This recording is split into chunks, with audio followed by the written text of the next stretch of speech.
ජපන් රැකියා වැඩසටහන යටතේ ක්‍රියාත්මක SSW. ඒ කියන්නේ විශේෂ නිපුණතා සහිත ජපන් රැකියා අවස්ථා තියෙනවා. මේ සඳහා රැකියා කාණ්ඩ 13ක්. ඒ කියන්නේ SSW යටතේ රැකියා කාණ්ඩ 13ක් යටතේ ශ්‍රී ලාංකික තරුණ ප්‍රජාවට අවස්ථාව ලබා දීලා තියෙනවා.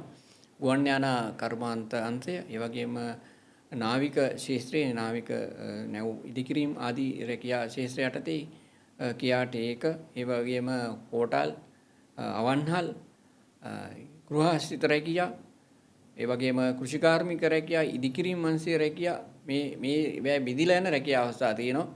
අන්න ඒ වගේ රැකියා අවස්ථා කාණ්ඩ 13ක් යටතේ ජපානයේ රැකියා අවස්ථා මේ SSW කාණ්ඩේ එහෙම නැත්නම් මේ විශේෂ නිපුණතා යටතේ ලබා ගන්නට පුළුවන්. දැන් අපි උදාහරණ විදිහට ගත්තොත් කියන්නේ නැව් කර්මාන්තය ගත්තොත් තියෙනවා නැව් කර්මාන්තයේ ආශ්‍රිත නැව්වල දැන් පේන්ට් කිරීම. එතකොට නැව්වල තවත් තියෙන විවිධ රැකියා අවස්ථාවන් තියෙනවා. නැව් පේන්ට් කිරීම, නැව්වල වෙල්ඩින් කිරීම ආදී රැකියා අවස්ථා තියෙනවා. ඒ වගේම තමයි ගුවන් යානා ආශ්‍රිත කර්මාන්තයේ ගුවන් යානා තොටුපළවල තියෙන දේවල්. එතකොට ගුවන් යානාවල නඩත්තු කටයුතු ආශ්‍රිත රැකියා ජපානයේ තියෙනවා මේ SSW කාණ්ඩය යටතේ. ඒ වගේම තියෙනවා තවත් විද්‍යුත් උපකරණ නිර්මාණය කිරීම, ඒ කියන්නේ විද්‍යුත් උපකරණ නිෂ්පාදනය කිරීම. ඒක අපි කියන්නේ උදාහරණ විදිහට ඉලෙක්ට්‍රොනික්ස් සහ තොරතුරු තාක්ෂණ කර්මාන්ත ආශ්‍රිත රැකියා අවස්ථා තියෙනවා. ඒ වගේම කෘෂිකර්මය ආශ්‍රිත රැකියා තියෙනවා මේ SSW කාණ්ඩය යටතේ. ඒ වගේම තමයි ජපානයේ තිබෙනවා ඉදිකිරීම් අංශයේ රැකියා අවස්ථාවන්. ඊළඟට තියෙනවා කර්මාන්ත අංශයේ රැකියා අවස්ථාවන්. විශේෂයෙන් මේ කර්මාන්ත අංශයේ රැකියා විශාල ප්‍රමාණයක් තියෙනවා.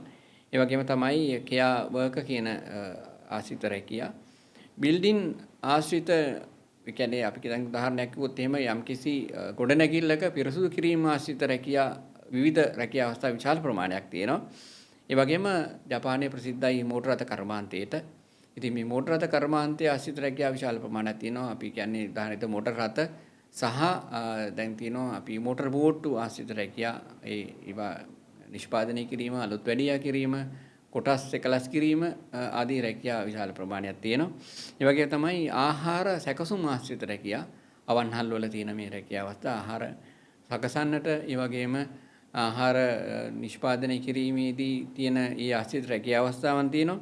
ඒ වගේම තමයි දැන් අවන්හල් ආශ්‍රිත රැකියා, හෝටල් ආශ්‍රිත තියෙන ලංකාවේ තියෙන වගේ රැකියා අවස්ථා රැසක් මේ යටතේ තියෙනවා. මේ ආකාරයට SSW කාණ්ඩය යටතේ රැකියා කාණ්ඩ 13ක් දැනට තියෙනවා ජපානයේ. අලුතෙන් එකතු වෙච්ච එක තමයි පහුගිය කාලෙදි 2024 වර්ෂයේදී මේ ගුවන් යානා ආශ්‍රිත කර්මාන්ත ආශ්‍රිත රැකියා අවස්ථාවන්. ඒ වගේම ලංකාවෙන් පිට විදේශ රටක සිටිනවා නම් ඔබට මේ තිරේ පහලින් දිස් වෙන WhatsApp අංකයටත් ඔබට අමතන ඔබේ තොරතුරු ඔබට ලබා ගන්න හැකියාව තියෙනවා.